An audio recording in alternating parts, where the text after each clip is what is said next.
Colosenses 1 dice, porque por Él fueron creadas todas las cosas, las que están en los cielos y en la tierra, visibles e invisibles, sean tronos, dominios, principados o potestades, todas las cosas fueron creadas por Él. Ahora observe, tronos, dominios, principados y potestades, todos estos son títulos para ángeles. Todos esos son rangos de seres angelicales. Y dice ahí en Colosenses 1:16 que Dios creó a los ángeles. Y es un verbo auristo, lo cual significa que en un punto en la historia pasada, Dios hizo a los ángeles. E incidentalmente, me parece claro a partir de la palabra de Dios que todos los ángeles fueron creados al mismo tiempo. Todos ellos creados por un acto directo de Dios. De hecho, fue su palabra que lo hizo. Su palabra es lo que creó todo y los ángeles no son diferentes. Dice en el Salmo 148, versículo 2, alabadle todos vosotros sus ángeles, alabadle todos ustedes sus huestes, alabadle sol y luna, alabadle vosotros estrellas de luz, alabadle cielos de cielos, vosotras aguas que están sobre los cielos, alaben el nombre de Jehová, porque Él mandó y fueron creados. Todo, incluyendo los ángeles, debe alabar a Dios porque fueron creados por su mandato. Y de la misma manera que fue instantáneo que Dios creó todo en Génesis, así, de manera instantánea, creó a todos los ángeles. Dice usted, bueno, ¿cómo sabes que Él no creó a un par de ángeles y comenzaron a reproducirse? Porque los ángeles no pueden hacer eso. Los ángeles no procrean. Dice usted, ¿de dónde viene eso? Viene de Mateo 22, versículo 28. Y claro que no vamos a entrar al texto entero aquí. Dice en la resurrección, ¿de quién será mujer? Usted sabe, le presentan aquí el asunto de un hombre que muere y su hermano supuestamente debe tomar a su esposa. Si su hermano no está casado, usted sabe, él debe tomar a su esposa y continuar con la familia. El marido muere y el hombre lo hace, y después se muere y el siguiente hombre lo hace y ella pasa por 7 hermanos. Y la pregunta viene al Señor. En la resurrección, ¿de quién de los 7 será esposa? Y claro, de cualquier manera, esa es una situación rara. Ya para cuando usted llega al hermano 3 o 4, se vuelven un poco sospechosos si todos se morían de esa manera. Pero si usted resultaba llegar hasta el hombre número 7, y la pregunta que le están haciendo a Jesús los saduceos, tratando de hacerlo tropezar, porque ellos no creían en la resurrección, fue, ¿de quién será ella esposa cuando lleguen a la resurrección? Jesús les respondió y les dijo, versículo 29, erráis ignorando las Escrituras y el poder de Dios, porque en la resurrección ni se casan ni se dan en casamiento, sino que son como los ángeles de Dios. Los ángeles no se casan y no procrean. Todos fueron creados instantáneamente en una palabra hablada en el pasado, un acto de Dios en la creación. Evidentemente, antes de la creación del mundo, de tal manera que pudieron cantar juntos y debieron haber sido un coro fabuloso cuando el mundo estaba siendo creado. Fueron creados con el propósito de servir y glorificar a Dios. Ese es el propósito para el cual todos los ángeles fueron hechos. Solo 2 cosas que recordar: para servir y glorificar a Dios, para alabarlo y obedecerlo. Y si usted lee Apocalipsis, usted descubre en el capítulo 4, eso es exactamente lo que hacen. Lo alaban. Si usted lee Hebreos en el capítulo 1, descubrirá que eso es exactamente lo que hacen. Le sirven. Los ángeles son llamados en Hebreos 1 espíritus ministradores. La palabra significa sirviendo. Sirven los propósitos de Dios, cumpliendo su voluntad y honran y alaban y lo glorifican. Ahora es interesante especular acerca de cuántos ángeles hay. Y no estoy tratando de regresar a la pregunta antigua teológica, ¿cuántos ángeles puede Dios colocar en la cabeza de un alfiler? Lo cual, claro, es irrelevante. Eso no es lo que estamos diciendo. Pero es interesante imaginarse, desde el punto de vista de números, cuántos ángeles realmente hay. Jesús, en el punto de su crucifixión, dijo que si Él quisiera, Él podría llamar a 12 legiones de ángeles. Y una legión romana era 6,000 hombres. Ahora, un ángel habría sido suficiente, no hay duda al respecto. Un ángel antes mató a 185,000 hombres en el Antiguo Testamento. Entonces, usted realmente no necesita muchos de ellos. Dice usted, ¿esa es la cantidad que hay? No, hay más que eso. De hecho, la Biblia nos dice, y en cierta manera estoy llegando hasta ahí en Apocalipsis capítulo 5, no le puedo decir todo al principio, dice en el versículo 11, y vi y oí la voz de muchos ángeles, ¿cuántos? Alrededor del trono, las criaturas vivientes y ancianos, y el número de ellos era 10,000 veces 10,000 y miles de miles. Y lo que él está tratando de hacer aquí no es ser exacto, sino no exacto, y simplemente mostrar que realmente estar más allá de la capacidad de contarse. De hecho, en Hebreos 12:22 dice, habéis venido al monte Sión, a la ciudad del Dios viviente, la Jerusalén celestial, escuche, a una compañía incontable de ángeles. ¿Sabe usted cuántos ángeles hay? Hay demasiados para contarlos. Dice usted, ¿crees que hay billones de ellos? Algunos creen que son iguales que las estrellas del cielo, porque son llamados estrellas. Algunos dicen que esa es una referencia a que probablemente hay tantos ángeles como hay estrellas. ¿Cuántas estrellas hay? No me pregunte eso, hay billones de ellas. Otras personas han asumido que debido a que nuestro Señor hace referencia a su ángel, aparentemente en referencia a todo individuo, que hay un ángel para todo individuo que jamás ha vivido. No estoy demasiado seguro de que eso es correcto, porque un ángel únicamente tendría 60 años o algo así para tener algo que hacer, y después estarían no haciendo nada el resto del tiempo. Entonces tendrían que intercambiar posiciones de vez en cuando, no lo sé. Cuando alguien se va, quizás retomarían a alguien que acaba de nacer. Pero el punto es que hay ángeles, hay suficientes ángeles, hay demasiados ángeles como para poder contarlos. Entonces, cuando Dios creó a los ángeles, Él hizo algo. Ese fue un acto poderoso. Y sabe una cosa, pensamos en la creación como algo simplista. Dios hizo al hombre. Él simplemente tomó un poco de polvo y ciertamente lo apelmazó, pero si usted quiere pensar en la creación y lo vasto que es, simplemente imagine a Dios hablando una palabra y múltiples billones de seres existiendo de manera instantánea. Todos ellos hermosos, todos ellos sabios, todos ellos poderosos, todos ellos glorificándolo y sirviéndole. Y Él los hizo existir con un pensamiento hablado en su mente, un pensamiento no hablado en su mente. Ahora dice usted, bueno, en algún punto a lo largo del proceso antes de Génesis 3, algo pasó para echar a perder a esos ángeles, porque uno de ellos realmente es un desastre para cuando usted llega a Génesis 3. Él está ahí metido en el huerto como una serpiente. Tiene razón. ¿Sabe usted lo que pasó? Los ángeles cayeron.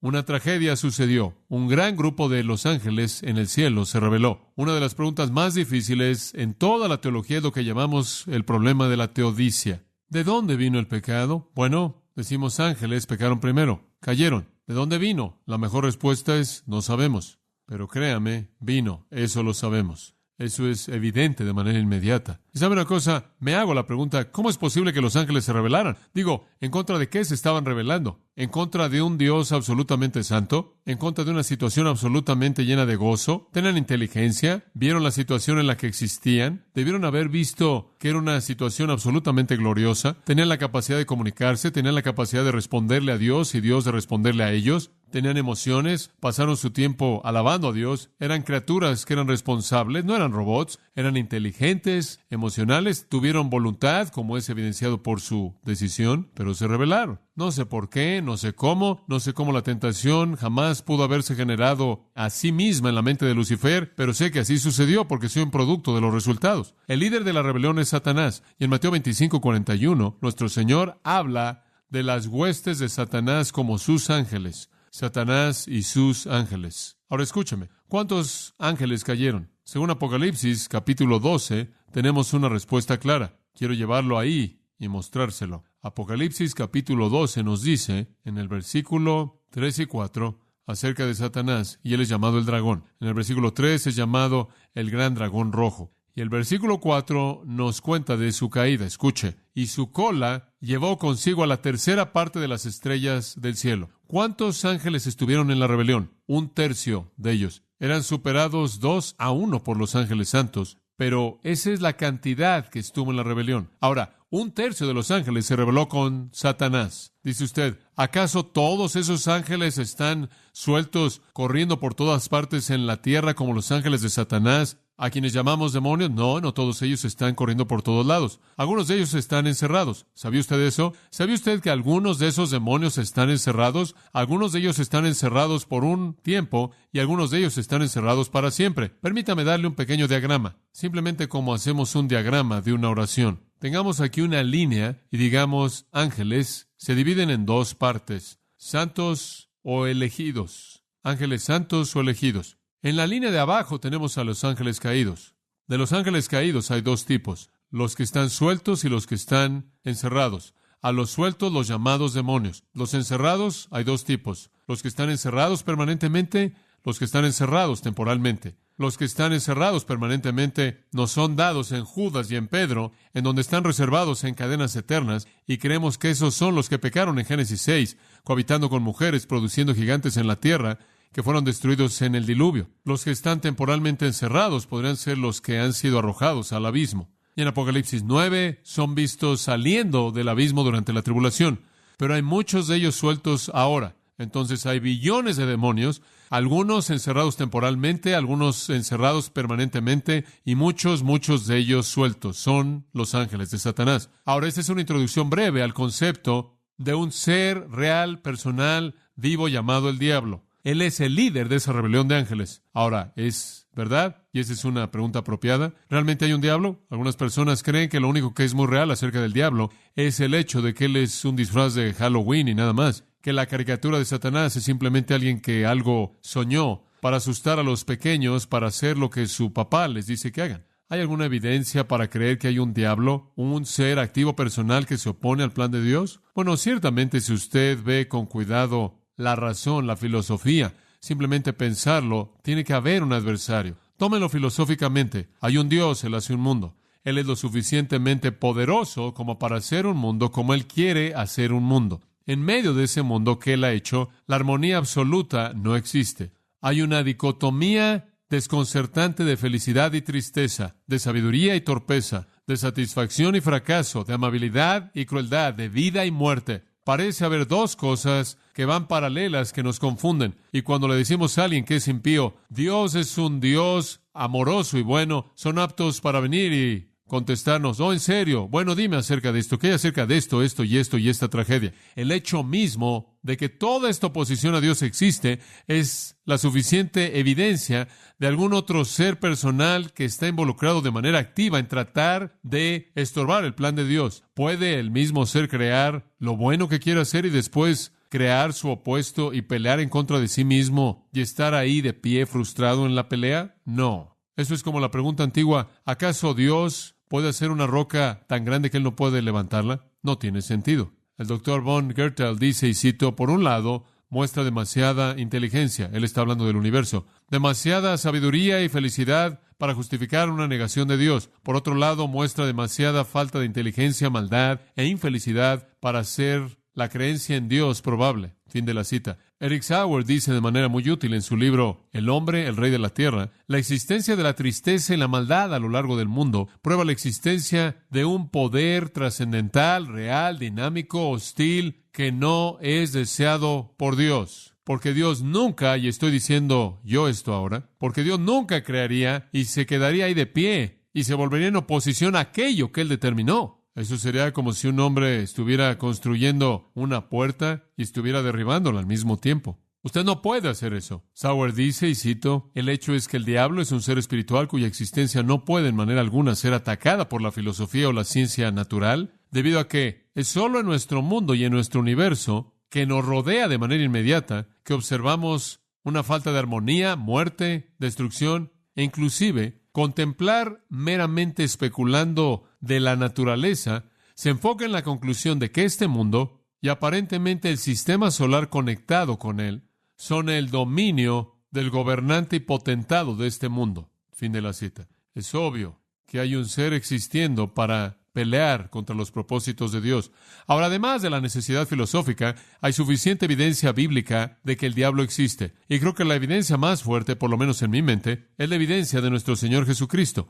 Él creyó en un diablo personal. Él creyó que el diablo existe. Observe conmigo Mateo capítulo 4. Entonces Jesús fue llevado por el Espíritu al desierto para ser tentado por el diablo. Y después de haber ayunado 40 días y 40 noches, tuvo hambre. Y vino a él el tentador y le dijo, si eres hijo de Dios, di que estas piedras se conviertan en pan. Él respondió y dijo, escrito está, no solo de pan vivirá el hombre. Y usted conoce la conversación entera. El Señor pasó 10 versículos registrados aquí, por lo menos hablándole al diablo. No hay duda acerca del hecho de que nuestro Señor estaba convencido de la realidad de Satanás. A lo largo de su ministerio, Él habló acerca de Satanás. Él estuvo expulsando demonios. Él estuvo deshaciendo las obras de Satanás que Él estaba intentando hacer. En Juan 12:31, ahora es el juicio de este mundo. Ahora el príncipe de este mundo será expulsado. Nuestro Señor está diciendo, estoy en conflicto con Satanás, voy a la cruz para ganar la victoria. Nuestro Señor sabía lo que Él estaba haciendo. Él sabía que Él estaba en conflicto con una persona real. ¿Por qué? Porque Él había conocido este ser en la eternidad, desde el tiempo en el que Él lo creó, y Él lo conoció a lo largo de este tiempo hasta que Él cayó, y a partir de ahí Él lo conocía, y él sabía exactamente con quién estaba tratando. Y hay una persona a quien el diablo nunca podría engañar, y ese es el Dios que lo hizo. Jesús dijo en Juan 14:30, ya no os voy a hablar mucho porque el príncipe de este mundo viene y no tiene nada en mí. El príncipe de este mundo viene. Jesús creyó en una actividad consciente de Satanás en la tierra. En Juan 16, él dice, el príncipe de este mundo es juzgado.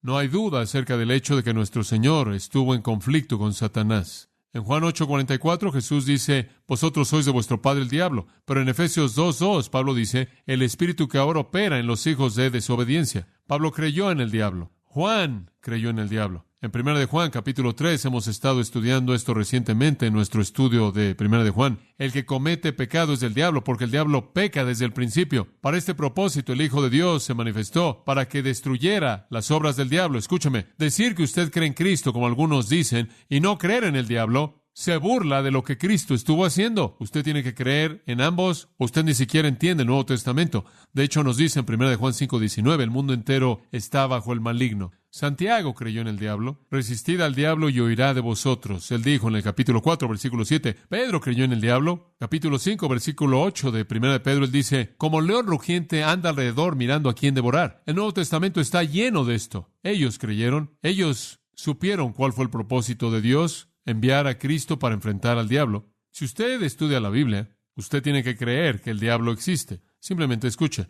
Él tentó a Eva en Génesis 3, él tentó a Cristo en Mateo 4, él pervirtió la palabra en Mateo 4, él se opuso a la obra de Dios en Zacarías 3, él estorbó a los siervos de Dios en 1 de Tesalonicenses 2, él estorba el Evangelio en Mateo 13, 2 de Corintios 4, él atrapa al impío 2 de Timoteo 2, él engaña a las naciones 1 de Reyes 22 y Apocalipsis 16, 20, él es un ángel de luz 2 de Corintios 11, él logró la entrada del pecado y la caída de la raza Génesis 3, él aparece delante de Dios Job 1, él anda alrededor como león rugiente en 1 de Pedro 5, él es el acusador de los hermanos, Apocalipsis 12. Él tiene el poder de la muerte, Hebreos 2. Y el mundo entero está bajo él, 1 de Juan 5. Es bastante obvio en la Biblia que él existe. De hecho, él está muy ocupado. Si usted niega al diablo, más vale que también niegue a Cristo, porque ambos son presentados por igual como personas que existen en la Biblia. No solo la especulación filosófica y la revelación bíblica indican que el diablo es, sino también la experiencia humana. Cualquier persona que vive en la actualidad, en nuestro mundo, en el siglo XX, y niega la existencia de un diablo personal, simplemente no está leyendo lo que está pasando. El diablo se ha manifestado grandemente en la actualidad. Hay personas que están tan seguras de manera obvia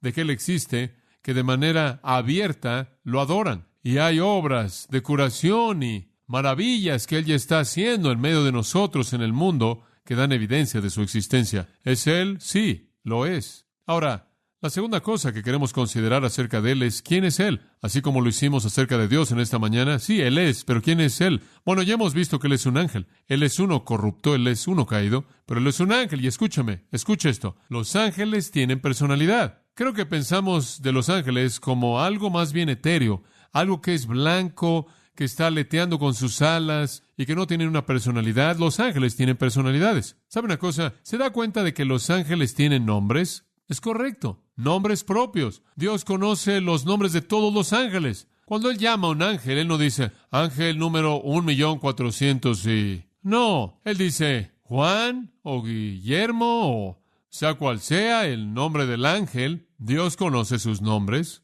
Dios conoce que tienen personalidad. Los ángeles son personas. Tienen todas las propiedades de la personalidad. Sienten porque se regocijan, alaban a Dios y defienden a Dios, pelean contra los demonios. Vemos a Satanás y sabemos que es una persona por muchas razones. Así como Dios es una persona, así también el diablo. Número 1, él tiene los rasgos de personalidad. ¿Sabe usted cuál es uno de los rasgos más comunes de personalidad? La capacidad de planear. ¿Alguna vez ha conocido un perro que planeó? ¿Alguna vez ha visto un perro en una esquina preparando su estrategia?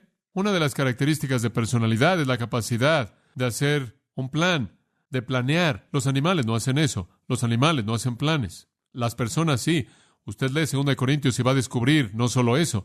Usted lee el Nuevo Testamento entero y usted va a encontrar a Satanás que está ocupado haciendo planes. Una de las razones por las que creo que él es una persona es por las cosas que él está haciendo. 2 Corintios 11:3. Me temo, no sea que por algún medio, como la serpiente engañó a Eva a través de su astucia, así vuestra mente sea corrompida. Escuche, él está ocupado planeando maneras de llegar a la gente. Y es una característica de personalidad, tramar, hacer planes. No solo eso, pero otro rasgo de personalidad es la capacidad de comunicar. Las personas se comunican. Y Satanás hace eso bien. Él tuvo una conversación con Jesús, ¿no es cierto? En Mateo 4. Él tuvo una conversación con Eva en el huerto. Él ha tenido conversaciones con muchas personas y las tiene todo el tiempo. No solo eso, sino que él también quiere cosas. Y la capacidad de querer algo, escoger, es un rasgo de personalidad. Y Satanás escoge cosas. Él quiere ciertas cosas. Él desea ciertas cosas y dirige su voluntad en el área que él cree cumplirá ese deseo. Él llevó a Jesús al monte y le dijo, ahora ahí están los reinos del mundo, haces lo que yo te digo y te los daré. Él escogió tentar a Cristo de esa manera, conversó con él y dirigió su mente hacia cierto propósito en el cual buscaba atrapar a Cristo. Él tuvo todas las características de personalidad. Además de sus rasgos de personalidad, creo que es una persona por los pronombres personales que se usan para hablar de él. La palabra tú es usada en Ezequiel 28 y a lo largo del Nuevo Testamento él y él mismo son usados en referencia a Satanás. De hecho, en 2 Corintios 11, esos dos términos son usados. Otra razón más allá de los rasgos de personalidad y los pronombres personales son los nombres propios.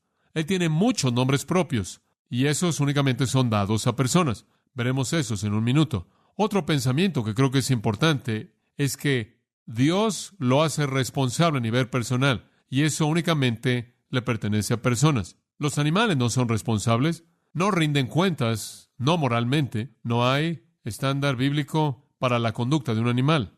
Y Dios dice, voy a juzgar a Satanás. Cuando Dios dijo que él iba a juzgar a Satanás, eso implicó que Satanás había violado los estándares de Dios. Y Satanás fue responsable de manera personal por esa violación. Esa es una característica de personalidad. Ahora, ¿qué hay acerca de esta área de títulos personales? No solo responsabilidad personal y todas estas otras cosas, sino que Satanás tiene que ser una persona debido a sus títulos personales. Ahora, estos son fascinantes. Permítame decirle cómo es llamado. Él es llamado, por ejemplo, en Ezequiel 28:14, y veremos eso después, pero él es llamado ahí el querubín ungido que cubre. El querubín ungido que cubre.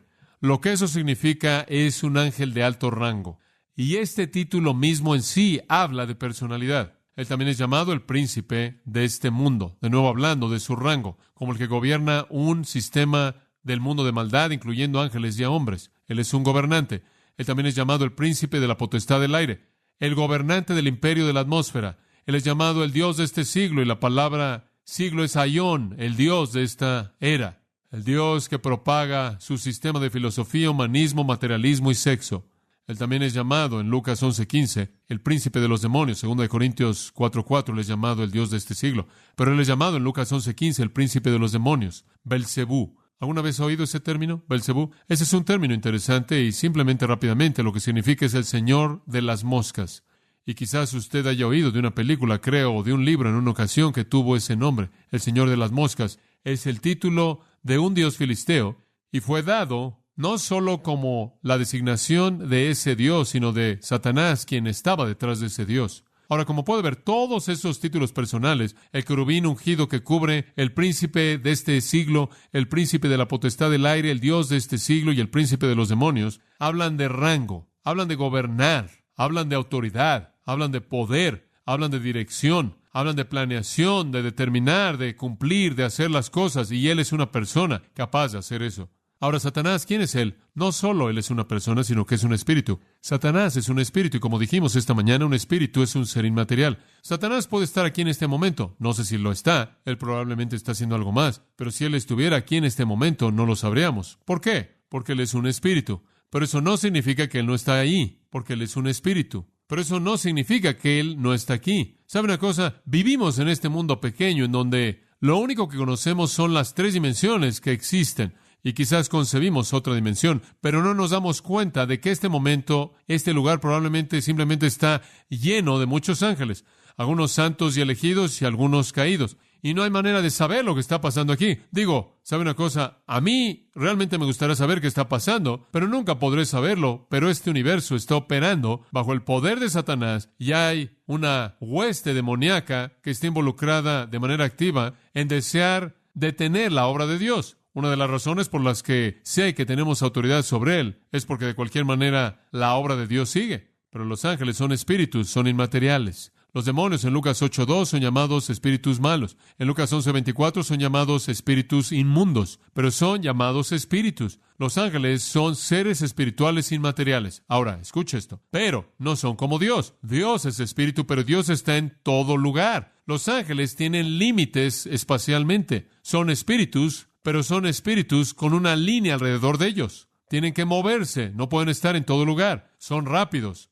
Realmente son rápidos. ¿Y quieres saber algo interesante? Algunos de ellos son más rápidos que otros. Ahora, trate de entender eso. Dice usted, ¿quieres decir que podrás tener una competencia de carreras de ángeles o algo así y algunos de ellos llegarán más rápido que otros? Bueno, algunos de ellos son señalados en la Biblia por su velocidad, como los súper rápidos. Algunos son más bien lentos. Pero sabemos que tienen límites espaciales. Según Daniel 9 y Daniel 10, hay evidencia en esos dos pasajes de manera clara que están ubicados en algún lugar tratando de llegar a otro lugar. Esa es la razón por la que cuando nuestro Señor enviaba a los demonios a un cerdo, ahí es exactamente a donde fueron. Tienen un límite espacial, no están en todo lugar y no nada más pueden en cierta manera separarse y flotar. Simplemente están en donde están. Ahora, Satanás, nunca lo olvide, es así. Y cada vez que alguien me dice, bueno, tú sabes, el diablo me hizo hacerlo, usted no sabe si ese fue el diablo. Seguro, él es rápido. Pero él es así de rápido como para andar por todos lados y afectar a todo el mundo y seguir avanzando por todo el mundo todo el tiempo. No sé cuán rápido es él, pero él no necesita hacer eso. Él tiene limitaciones espaciales. Ahora, permítame decirle algo. Usted puede meter a muchos de ellos en un espacio pequeño.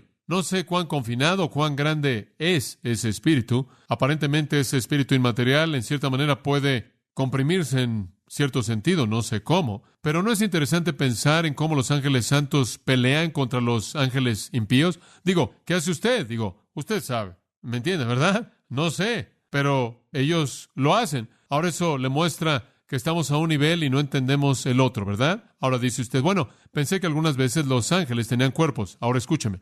Algunas veces esos seres inmateriales pueden materializarse.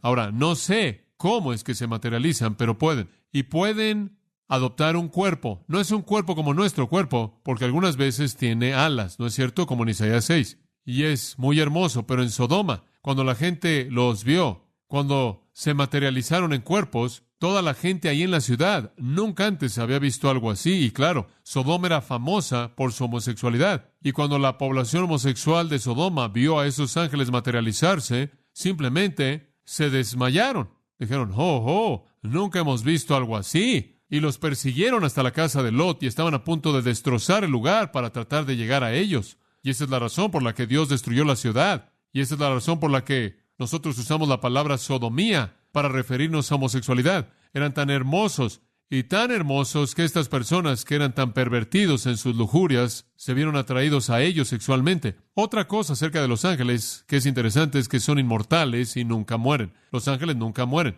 Vivirán para siempre desde el momento de su creación y en adelante vivirán. Pero a menos de que usted no entienda esto, eso también es verdad de los hombres, ¿no es cierto? Entonces, eso no sería problema alguno. Viviremos también para siempre o con Dios o sin Él. El nivel más elevado de ángel que puede ser creado es un querubín. Los querubines. Estos fueron seres angelicales del rango más elevado y tuvieron una belleza y poder absolutamente indescriptibles. La naturaleza y apariencia de esos ángeles está tan lejos de nuestra imaginación y es tan incomprensible para nosotros que nunca podríamos llegar a reconocer ni entender cómo son. Su belleza está más allá de cualquier cosa que humanamente esté dentro de la concepción de la mente del hombre. Dice usted, ¿para qué son los querubines? Bueno, aparentemente fueron los del más alto rango y parece que fueron los protectores de la santidad de Dios. Siempre aparecen rodeando la presencia de Dios, protegen su santidad y algunas veces son vistos proclamando su gracia. Son seres increíblemente magníficos. Ahora, de los querubines tenemos varios de ellos cuyo nombre se nos da. De hecho, creo que probablemente conocemos a 3 querubines primordiales en la Biblia. Número 1, Gabriel. Gabriel parece tener una tarea muy específica, y esa consiste en revelar e interpretar el propósito y programa de Dios para su reino. Hay otro ángel, del que todos nosotros hemos oído, su nombre es Miguel. Miguel es lo que me gusta llamar un superángel. Miguel es el general del ejército angelical. Pero hubo un ángel inclusive más grande que Gabriel y Miguel. la criatura más gloriosa que Dios jamás hizo. Se los voy a presentar si usted pasa a Isaías 14. Isaías 14, 12. ¿Cómo caíste del cielo, oh, qué? Lucero, o Lucifer, hijo de la mañana. ¿Sabe una cosa? Usted difícilmente puede concebir un nombre más hermoso que Lucifer. Sin embargo, cuando usted dice el nombre, se oye casi como una maldición. ¿Sabe usted lo que significa el nombre Lucifer? Hijo del amanecer, brillante, Helel en hebreo, estrella de la mañana. Él fue el supremo, estrella de la mañana, hijo del amanecer, el brillante. ¿Qué ángel fue él? ¿Quiere conocerlo en su gloria? Vea Ezequiel 28, regresaremos a Isaías 14 en un minuto. Ezequiel 28, ahora usted va a tener algo de una idea de cómo es un ángel, y esto es suficiente para hacer girar su cabeza. Ahora tengo que explicar en dónde estamos aquí. Ezequiel es un profeta, y Ezequiel está hablando mensajes de juicio. Uno de aquellos a quienes Dios había decidido juzgar por su iniquidad fue el rey de Tiro. Tiro es un área muy famosa, un lugar muy famoso en la historia bíblica. El rey de Tiro fue un hombre malo, un hombre extremadamente malo. Él fue despiadado, cruel e impío, y el Señor iba a traer juicios sobre él. Y en los versículos 1 al 10 de Ezequiel 28, Ezequiel presenta una palabra en contra del rey, o el príncipe, como es llamado en el versículo 2 de Tiro, y él en cierta manera lo derriba. Versículo 10, de muerte de incircuncisos morirás por mano de extranjeros, porque yo he hablado, dice Jehová el Señor. Versículo 9 inclusive dice que dijo, yo soy Dios, tú hombre eres y no Dios, en la mano de tu matador. ¿Qué Dios eres tú? Tú no serás Dios alguno al que te mate. Entonces aquí estaba esta persona que suponía ser Dios, y que él era, ¿y qué es eso? Ese es el pecado definitivo ¿de qué? De soberbia. Y entonces Ezequiel está hablándole al rey de Tiro, pero él va detrás del rey de Tiro a la fuente de esa maldad, Satanás. Y comenzando en el versículo 11, él comienza a referirse al Satanás que está detrás del rey de Tiro. Ahora, este no es un patrón raro en las Escrituras. Con mucha frecuencia los salmos mesiánicos presentan a David hablando acerca de David, pero en realidad detrás de David está hablando del Mesías. Hay una ocasión en Mateo en donde nuestro Señor le dice a Pedro, quítate de delante de mí, Satanás. Él está hablando a Pedro, pero realmente le está hablando a la fuente detrás del acto malo de Pedro. Y aquí él va detrás del rey de Tiro y él se concentra en lo que está haciendo que el rey de Tiro se conduzca como se conduce. Versículo 12, hijo de hombre, levanta endechas sobre el rey de Tiro y dile, así ha dicho Jehová el Señor. Tú eras el sello de la perfección, lleno de sabiduría y acabado de hermosura. En Edén, en el huerto de Dios, estuviste. Ahora es obvio que el rey de Tiro nunca había estado ahí. Él está mucho más atrás del rey y él ahora está hablando de Satanás. Él dice, tú eras el sello de la perfección. ¿Sabe usted lo que eso significa? Tú estás sellado con la marca de la perfección. La suma de toda la creación de Dios eres tú y Dios te selló como el sello de su perfección. Tú eras la creación suprema que Dios jamás hizo, lleno de sabiduría y, ¿qué? Acabado de hermosura. Si usted quisiera conocer lo que Dios piensa que es hermoso, usted habría tenido que ver en la esencia espiritual de este ángel en particular, la belleza que Dios colocó ahí, y usted habría sabido lo que Dios piensa que es hermoso. Él lo hizo absolutamente perfecto en belleza, lleno de sabiduría, la suma de la perfección y presentado como tal. ¿No es sorprendente cuando pensamos en Satanás en la actualidad que siempre pensamos en él como alguien feo?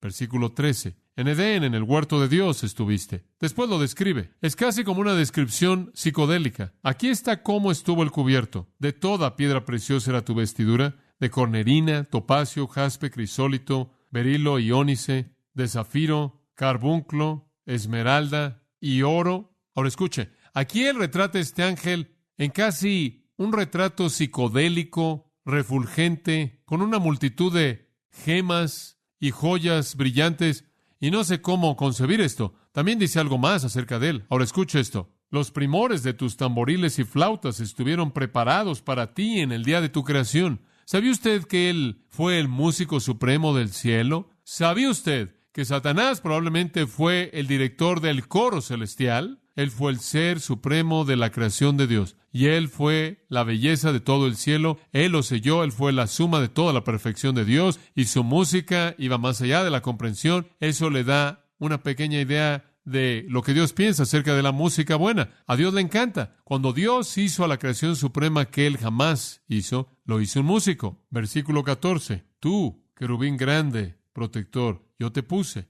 yo te hice el ángel supremo, el querubín ungido que protege. Ahora, exactamente qué significa protector, no lo sé. Quizás el que sobrevuela a Dios en algún sentido. Te hice. Yo te puse en el santo monte de Dios. Allí estuviste. En medio de las piedras de fuego te paseabas. Ahora, exactamente qué es eso, tampoco lo sé. Pero hay algo allá arriba en el cielo. Algún tipo de monte, algún tipo de piedras fantásticas. Es interesante concebir lo que podría ser algún tipo de belleza shekinah, refulgente, gloriosa, brillante, que va más allá de la imaginación. Y este ángel y Dios se movieron juntos en ese lugar, en esa esfera. Este es este ángel en particular. Versículo 15. Perfecto eras en todos tus caminos desde el día que fuiste creado. Perfecto. Y aquí viene. Hasta que se halló en ti maldad.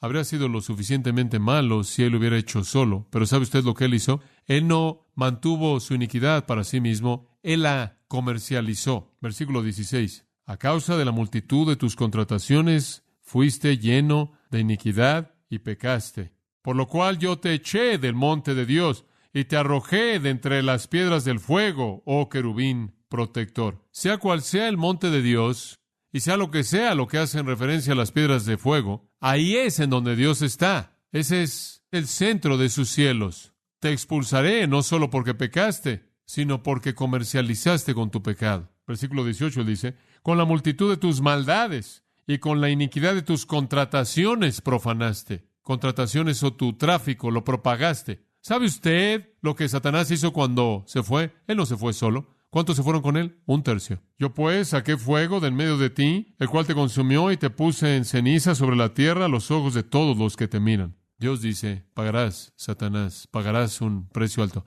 Ahora, ¿cuál fue la iniquidad que hizo que esta criatura increíble descendiera a la corrupción a la que descendió? Vaya a Isaías capítulo 14 y veamos lo que fue. Versículo 12. ¿Cómo caíste del cielo, oh lucero? Hombre, ¿se puede tan solo imaginar la caída de ese ángel, de donde estuvo en Ezequiel 28, al ser absolutamente corrupto, vil, menospreciable, odiado que él es ahora? ¿Cómo sucedió? Cuando usted esté enojado con Satanás y cuando esté menospreciando a Satanás, de alguna manera, en la profundidad de su corazón, debe sentirse casi triste por él, que él pudiera llegar a haber terminado como terminó. Lucero, hijo de la mañana, cortado fuiste por tierra, tú que debilitabas a las naciones. Ahora aquí está el pecado, amigo mío, y es el pecado de soberbia. Es el pecado de soberbia. 5 veces habla de lo que él hará. Número 1, subiré al cielo. Ahora, ¿qué está diciendo él? Él ya tenía acceso a la presencia misma de Dios. Él era el querubín primordial. Él no está diciendo, creo que iré a visitar a Dios. Él está diciendo, iré y permaneceré, ocuparé el trono de Dios, ascenderé, subiré. Ahora, de donde él estaba, ascender o subir, era únicamente, solo había una persona que quedaba. Subir de ser el ángel primordial era subir al lugar de Dios. Me apoderaré en lugar de Dios. Segundo, en lo alto, junto a las estrellas de Dios, levantaré mi trono. Usurparé la autoridad de Dios sobre los ángeles. Me apoderaré como el gobernante del cielo. Tercer, haré. Y en el monte del testimonio me sentaré. Versículo 14. Sobre las alturas de las nubes subiré. Y la mayoría de los comentaristas dicen que las nubes aquí no están hablando de nubes blancas acolchonadas, sino nubes que se refieren a la gloria de Dios, así como las estrellas se refieren a los ángeles. Estaré por encima de la gloria de Dios. Después lo resume en su última acción, y seré semejante al Altísimo. ¿Sabe usted que el Altísimo es un título? Ese es el título de Dios como el poseedor del cielo y de la tierra. Lo que le está diciendo es, yo me volveré el poseedor del cielo y de la tierra. ¿Ve usted el egoísmo y soberbia increíbles de su pecado? Y él cayó y Jesús dijo, vi a Satanás como un relámpago cayendo del cielo. Cuando él se fue rápido y dramáticamente, y su belleza se corrompió inmediatamente, y todo ser angelical que pensó esos pensamientos con él fue condenado al infierno para siempre. ¿Y sabe usted que el infierno fue creado para el diablo y sus ángeles? Un pecado inconcebible, una caída inconcebible, pero sucedió. ¿Cuáles fueron los resultados? Versículo 15, dice Isaías 14, mas tú derribado eres hasta el Seol, a los lados del abismo. Él fue expulsado del cielo. Él se corrompió. Se inclinarán hacia ti los que te vean, te contemplarán diciendo, ¿es aquel varón que hacía temblar la tierra, que trastornaba los cielos, que puso el mundo como un desierto, que asoló sus ciudades, que a sus presos nunca abrió la cárcel? No solo él está condenado al abismo, sino que él se vuelve menospreciado y despreciable. Y el despliegue de su debilidad es obvio para todos los que lo ven. Ahora, la afirmación del versículo 15, él será llevado al abismo, será cumplido. Según Apocalipsis 20, Satanás es tomado y arrojado al lago de fuego por los siglos de los siglos. Satanás cayó despedazado. Ahora, una vez que él cayó, el mundo todavía no estaba en pecado. Aún si ya había sido creado, no sabemos cuándo sucedió la caída. Our hearts fly made in the cosmic glow. Together we'll go. As we're chasing in this endless space, galaxies embracing our secret place.